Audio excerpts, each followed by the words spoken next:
The Roman Empire, at the height of its power, stood as the most disciplined and technologically advanced military force the ancient world had ever seen. Its legions marched in perfect formation. Its engineers constructed roads and fortifications across continents, and its commanders believed that Roman order and civilization were destined to dominate all barbarian lands. Yet beyond the Rhine and Danube frontiers, deep within the endless forests and mist-covered marshes of northern Europe, there existed enemies who fought in ways Rome could barely understand. They were warriors who moved silently through darkness, struck with terrifying precision, and vanished before Roman steel could respond. To Roman soldiers, these fighters seemed less like men and more like spirits of the forest itself. They would eventually earn a reputation as the ghost warriors of the Germanic tribes, night-fighting raiders who turned Rome's greatest strength, discipline and formation, into dangerous weaknesses under the cover of darkness. For Roman legionaries stationed along the empire's northern borders, fear did not always come from large armies or open battlefields. Instead, terror often arrived during the quiet hours of night. Camps that appeared secure, protected by trenches, palisades, and watchtowers, could suddenly erupt into chaos. Horn blasts would echo from unseen directions. Flaming arrows would streak across the darkness. War cries would burst from the tree line as shadows rushed the camp walls. The attackers rarely stayed long enough for organized Roman retaliation. They struck quickly, killed or captured isolated soldiers, destroyed supplies, and retreated into terrain they knew far better than any Roman scout. By the time the legions formed battle lines, their enemies had already disappeared into forests that seemed alive with movement and danger. The Roman military system was designed for order and visibility. Legionnaires fought best in daylight, shield locked to shield, advancing as one unstoppable machine. Their heavy armor, rectangular shields, and disciplined formations made them nearly unbeatable in open combat. However, these same strengths made them vulnerable when fighting in thick forests or during night raids. Roman soldiers relied heavily on clear signals, formation cohesion, and command structure. Darkness disrupted all three. In the confusion of night combat, communication broke down, and the structured Roman battlefield transformed into a chaotic struggle where individual survival replaced coordinated strategy. Germanic warriors, on the other hand, grew up in landscapes where survival depended on understanding the forest, rivers, swamps, and changing weather. Many tribes developed combat traditions centered around ambush, stealth, and psychological warfare. Young warriors trained to move silently across uneven ground, using moonlight and shadows as tools rather than obstacles. They memorized forest paths and river crossings invisible to outsiders. They understood how sound carried through trees and how fog could hide entire war bands. These skills were not simply military tactics. They were woven into the cultural identity of the tribes themselves. Germanic warfare was also deeply spiritual. Many tribes believed that battle, particularly combat fought under darkness, allowed warriors to connect with supernatural forces.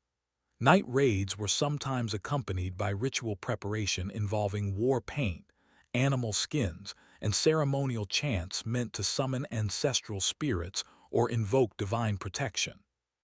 Roman historians later described these warriors as appearing ghost-like, emerging from mist and darkness with pale or painted faces, animal cloaks, and flashing weapons. Whether exaggerated or not, such appearances had a powerful psychological impact on Roman troops already terrified by the unfamiliar environment. The forests of Germania were unlike the Mediterranean landscapes where Roman legions perfected their tactics. These forests were dense, cold, and often cloaked in permanent twilight due to thick canopies blocking sunlight. Travel through them was slow and exhausting, particularly for heavily armored soldiers carrying shields, weapons, and supplies. Roman roads, the backbone of their military mobility, rarely extended deep into Germanic territory. Without roads, the Roman army's greatest logistical advantage vanished. Meanwhile, Germanic warriors could move quickly along hidden trails, allowing them to choose exactly when and where to strike. Roman accounts suggest that Germanic night fighters deliberately studied Roman routines. They observed camp construction, guard rotations, and supply movements. They learned how Roman soldiers relaxed during evening hours, when armor was loosened and discipline slightly relaxed. Raids were often timed to exploit these moments of vulnerability. War bands would approach quietly, sometimes crawling through tall grass or riverbanks to avoid detection. Once close enough, they unleashed sudden and overwhelming violence designed to create panic rather than sustained combat. Fires were set, horses were released, and isolated sentries were eliminated silently. The goal was not always victory in the traditional sense, but disruption, fear, and erosion of Roman confidence. One of the most dangerous aspects of these ghost warriors was their understanding of sound and intimidation. Germanic fighters often used horns, drums, and coordinated war cries that echoed through forests, making their numbers seem far larger than reality. Roman soldiers described hearing movement in every direction, unable to determine whether they faced a small raiding party or a massive tribal army. Darkness amplified these fears, turning minor attacks into psychological nightmares that lingered long after the warriors disappeared. The Roman military response to these tactics was slow and complicated. Generals attempted to adapt by strengthening night watches, building larger camps, and launching punitive expeditions into Germanic territory. However, these counterattacks often played directly into tribal strategy. Germanic forces avoided open confrontation unless conditions heavily favored them. Instead, they harassed Roman columns during marches, targeting scouts, supply wagons, and rear guards. Roman soldiers marching through narrow forest paths found themselves constantly under threat, with every snapped branch or distant howl creating suspicion of another ambush. The effectiveness of Germanic night warfare reached its most devastating demonstration during one of Rome's greatest military disasters. Roman commanders, confident in their organizational superiority, sometimes underestimated the intelligence and coordination of tribal coalitions. Germanic leaders could unite multiple tribes temporarily, creating larger forces capable of executing complex, multi-day ambush strategies. These operations combined terrain knowledge, weather timing, and deception to lure Roman armies into vulnerable positions where their formations could not operate effectively. For Germanic warriors, fighting at night also provided symbolic advantages. Darkness represented the domain of spirits, ancestors, and supernatural protectors within many tribal belief systems. Warriors believed that courage displayed under darkness proved their worth not only to their tribe but also to their gods. Success in night raids elevated warriors' status within their communities, earning them respect, honor, and sometimes leadership roles. Stories of successful night ambushes spread quickly among tribes, strengthening morale and reinforcing the idea that Roman soldiers, despite their reputation, were vulnerable and capable of fear. Roman soldiers stationed along the frontier began to develop their own myths about these ghost warriors. Stories circulated of warriors who could vanish into trees, who used animal calls to communicate, or who wore cloaks made from wolf or bear skins to terrify enemies. Some legionaries believed that Germanic fighters intentionally manipulated moonlight and fog to create illusions of larger forces. Whether real or exaggerated, these stories contributed to a growing sense of unease among Roman troops tasked with guarding the empire's northern border. Over time, Roman commanders realized that defeating Germanic tribes required more than superior equipment or battlefield discipline. It demanded adaptation to an entirely different style of warfare. Auxiliary units recruited from local or allied tribes were increasingly used because they possessed terrain familiarity and scouting skills the legions lacked. Roman patrols began moving with lighter equipment during reconnaissance missions. Camps were redesigned with stronger night defenses and layered guard systems. Even so, the fear of unseen attackers never completely disappeared from Roman frontier life. The legend of the Germanic ghost warriors represents more than simple tribal resistance against imperial expansion. It reflects a clash between two fundamentally different approaches to warfare. Rome relied on structure, predictability, and overwhelming force. Germanic tribes relied on flexibility, environment mastery, and psychological warfare. In daylight battles, Rome often dominated. But in darkness, within the forests and swamps of Germania, the balance of power shifted dramatically. These night fighters demonstrated that warfare was not solely determined by numbers or technology. Knowledge of terrain, cultural belief, and adaptability could allow smaller forces to challenge one of history's greatest empires. The ghost warriors exploited every weakness in Roman military doctrine, proving that discipline alone could not guarantee victory when facing enemies who refused to fight by conventional rules. As Roman expansion pressed deeper into northern Europe, encounters with these shadow fighters intensified. Each raid, each ambush, and each vanished warband contributed to a growing legend that spread across the empire. Soldiers returning from frontier service carried stories of unseen enemies who struck under moonlight and disappeared into ancient forests. These stories would shape Roman military planning for generations and influence how future emperors approached expansion into Germania. The conflict between Rome and the Germanic tribes would ultimately reshape the political and military landscape of Europe. The ghost warriors of the forests did more than terrorize Roman camps. They forced the empire to confront the limits of its power, challenging the belief that Roman order could conquer every land and people it encountered.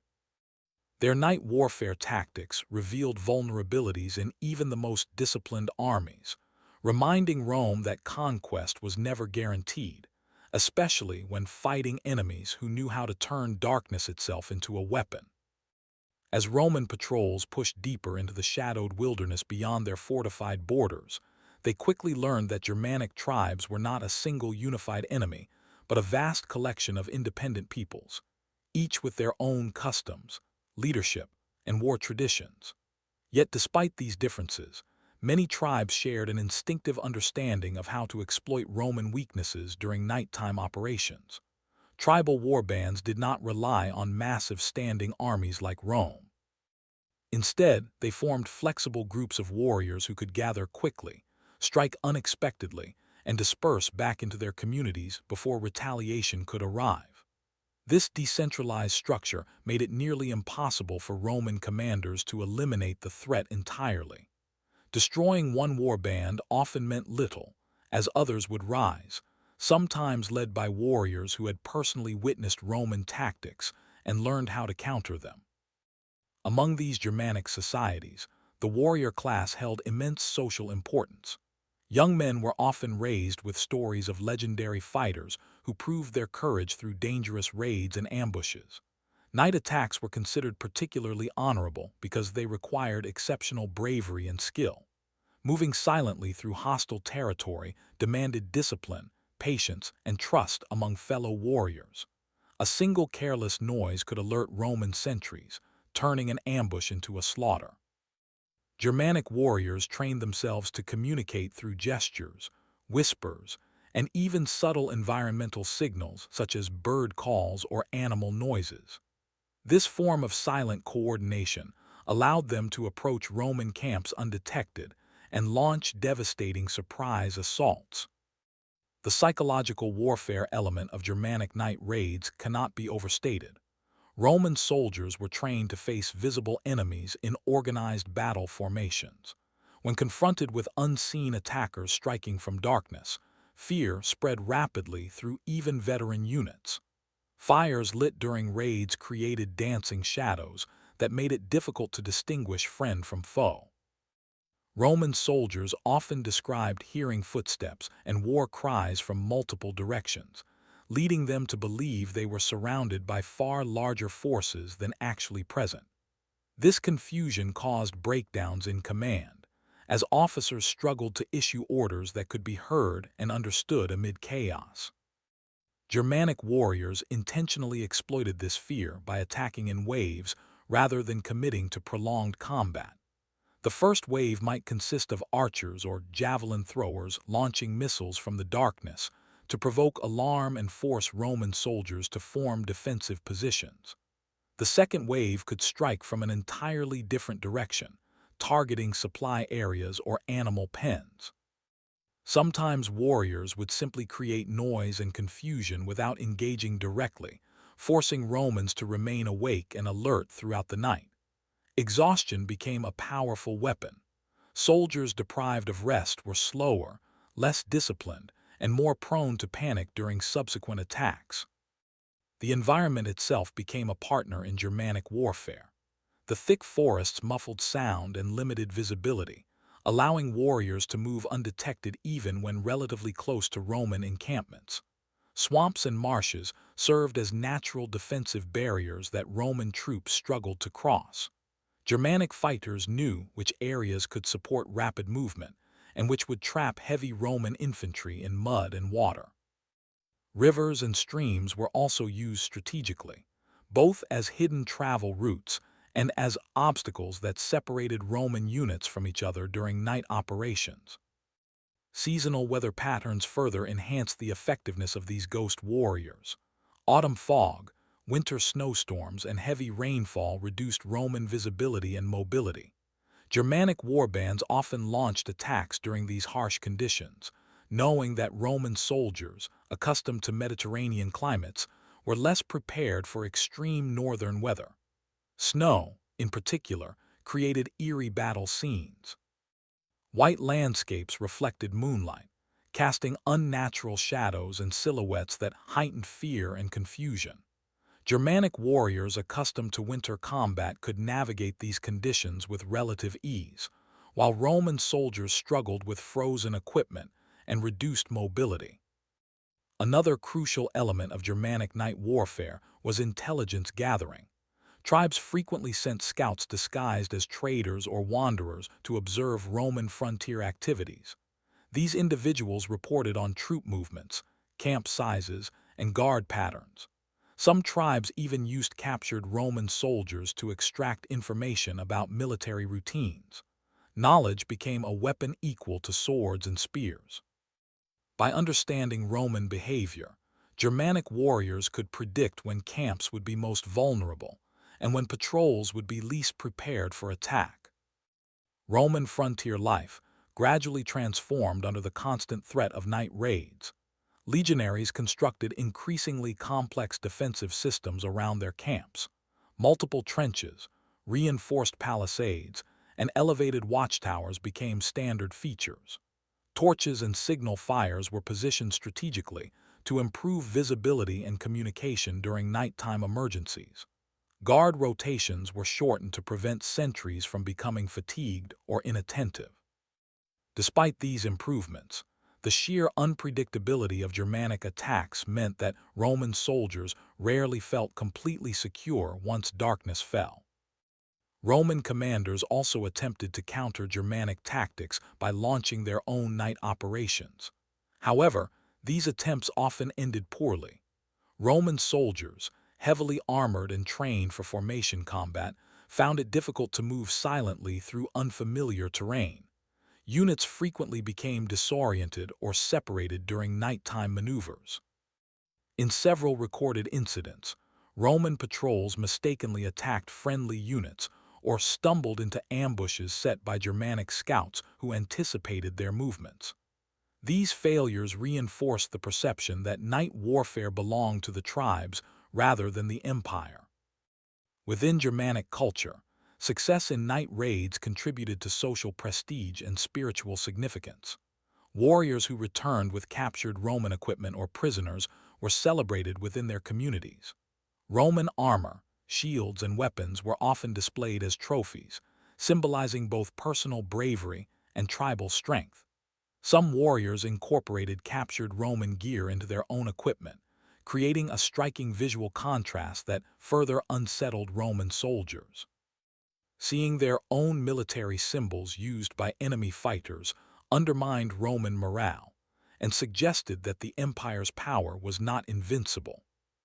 Leadership among Germanic war bands played a critical role in the success of these ghost warrior operations.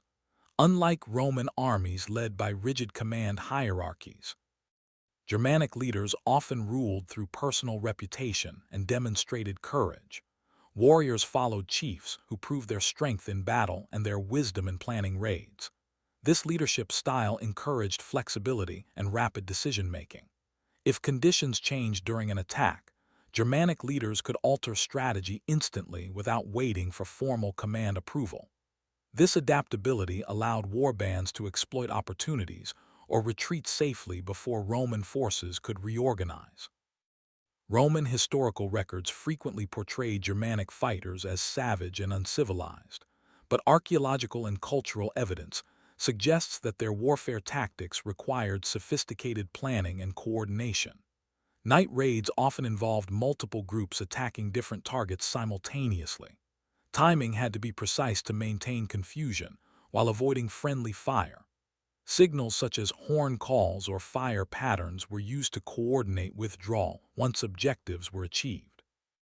These operations demonstrate a level of tactical complexity that Roman observers sometimes underestimated or misunderstood. The growing reputation of Germanic ghost warriors also influenced Roman recruitment and training practices. The empire increasingly relied on auxiliary troops drawn from allied or conquered tribes familiar with northern terrain. These auxiliary units served as scouts, trackers, and light infantry capable of pursuing Germanic raiders into forests and marshes. Over time, some auxiliary soldiers adopted elements of tribal warfare, blending Roman discipline with local survival skills. This gradual adaptation reflected Rome's recognition that traditional legionary tactics alone were insufficient for frontier defense. Despite Roman efforts to strengthen their borders, Germanic night fighters remained a persistent threat. Their raids disrupted trade routes, destroyed supply depots, and forced Rome to maintain large garrisons along the frontier. This defensive posture drained imperial resources and limited Rome's ability to expand further into northern Europe. The psychological toll on Roman soldiers stationed in these regions was equally significant.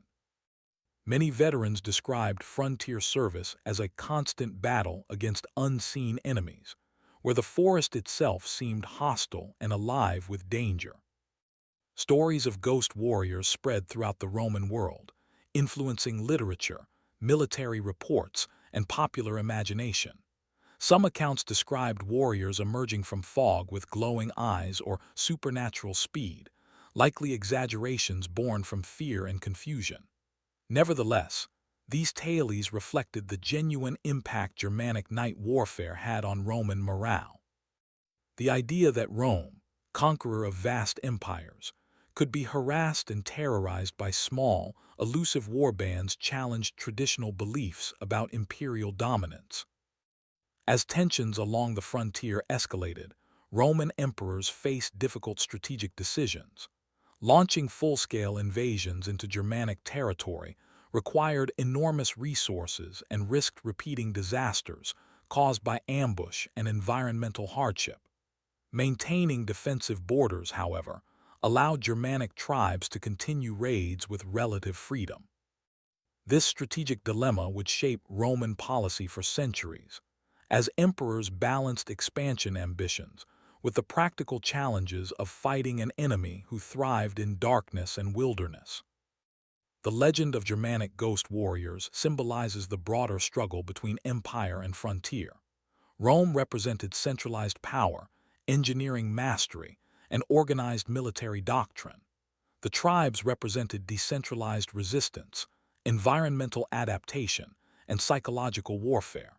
Their night raids demonstrated that even the greatest military machine could be destabilized by opponents who refused to fight according to established rules. As Roman legions continued to patrol the northern frontier, soldiers learned to listen carefully to every rustle of leaves, every distant horn echoing through the forest, and every flicker of shadow beyond campfire light. They understood that the greatest danger often came not from armies marching beneath banners, but from silent warriors moving through darkness with patience and deadly precision. These ghost fighters would leave an enduring legacy in military history, influencing future warfare strategies and shaping the cultural memory of Rome's most mysterious and feared enemies. As Roman commanders struggled to adapt to this elusive style of warfare, they began to study the societies that produced these terrifying night fighters. Understanding Germanic culture became a military necessity rather than simple curiosity. Roman officers stationed along the frontier reported that Germanic tribes placed extraordinary emphasis on personal honor, loyalty, and warrior reputation. Unlike Roman soldiers, who served for structured wages and retirement benefits, Germanic warriors fought primarily for glory, status, and the protection of their people. This motivation made them exceptionally dangerous during night raids, where individual bravery and initiative often determined success. Germanic warbands were typically composed of experienced fighters accompanied by younger warriors seeking to prove themselves. Elders and veteran warriors served as mentors, teaching survival skills and combat techniques refined over generations. Night fighting required not only physical strength, but also emotional discipline. Warriors had to suppress fear while moving through enemy territory, sometimes waiting silently for hours before launching an attack. This patience reflected the deep connection between Germanic fighters and the natural rhythms of their environment. They observed animal behavior, seasonal changes, and lunar cycles, using this knowledge to determine optimal times for ambush. Moon phases played a surprisingly important role in Germanic night warfare. Raids during full moons allowed better visibility and coordination among warriors. However, some tribes preferred attacks during new moons or heavy cloud cover, when darkness was nearly absolute. In these situations, Germanic fighters relied on memorized terrain and subtle auditory signals. Roman soldiers, unfamiliar with such darkness, often struggled to distinguish shapes or direction, leading to confusion and friendly collisions within their own ranks. Germanic warriors exploited this disorientation, striking from unexpected angles and retreating before Roman formations could stabilize. The equipment used by these ghost warriors also contributed to their effectiveness. Germanic fighters generally carried lighter armor compared to Roman legionaries. Many wore leather or layered fabric protection instead of heavy metal armor. This allowed greater speed and silent movement across forest floors covered in leaves and branches. Their shields, often round and smaller than Roman scuda, provided mobility while still offering defense during close combat. Weapons varied between tribes but frequently included spears, axes, and short swords designed for quick strikes rather than prolonged dueling. These weapons were ideal for sudden raids where speed determined survival. Germanic warriors often decorated their equipment with symbolic carvings, animal imagery, or tribal markings. These decorations served not only as personal identity, but also as psychological tools. Roman soldiers reported seeing warriors wearing wolf pelts, horned helmets, or painted faces designed to resemble spirits or beasts. While modern historians debate the accuracy of these descriptions, there is little doubt that Germanic fighters intentionally used visual intimidation to amplify their fearsome reputation. In the flickering light of burning camps or torchlit defenses, these appearances could create the illusion of supernatural enemies attacking from the shadows. Communication during night raids required exceptional coordination. Germanic warbands used coded horn blasts, bird-like whistles, and even synchronized drumming patterns to signal movements and withdrawal. These signals were designed to blend with natural forest sounds, making them difficult for Romans to interpret.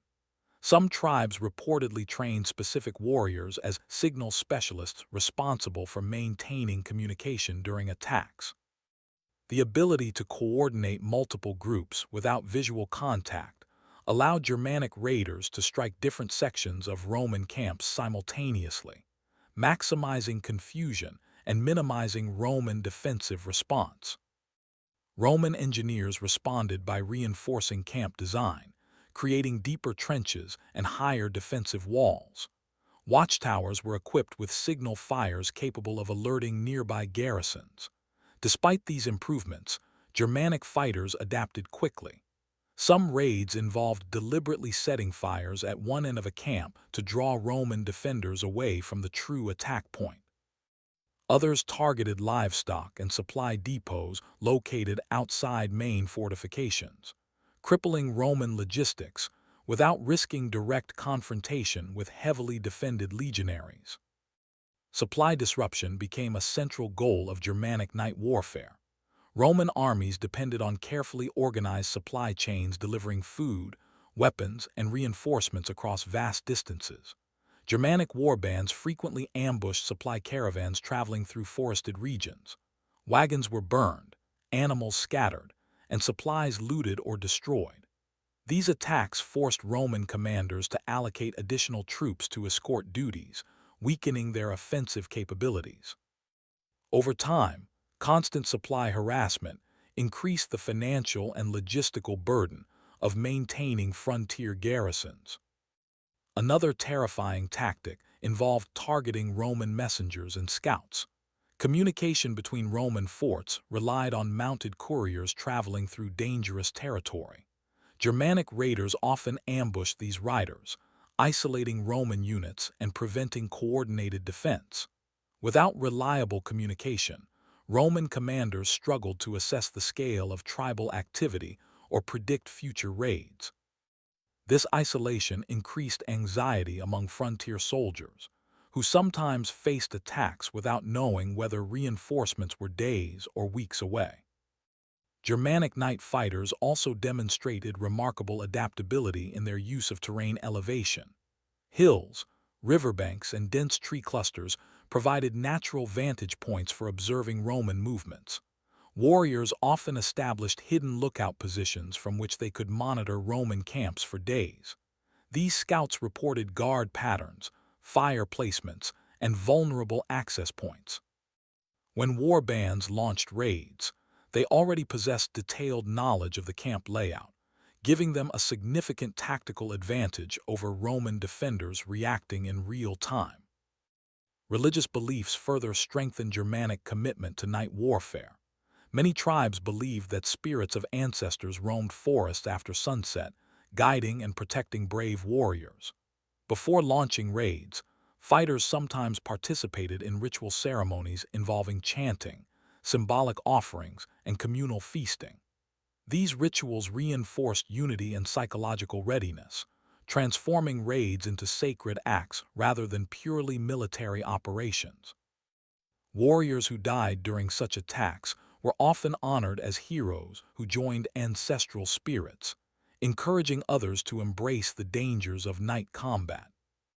Roman soldiers, by contrast, followed structured religious practices centered around state rituals and formal ceremonies.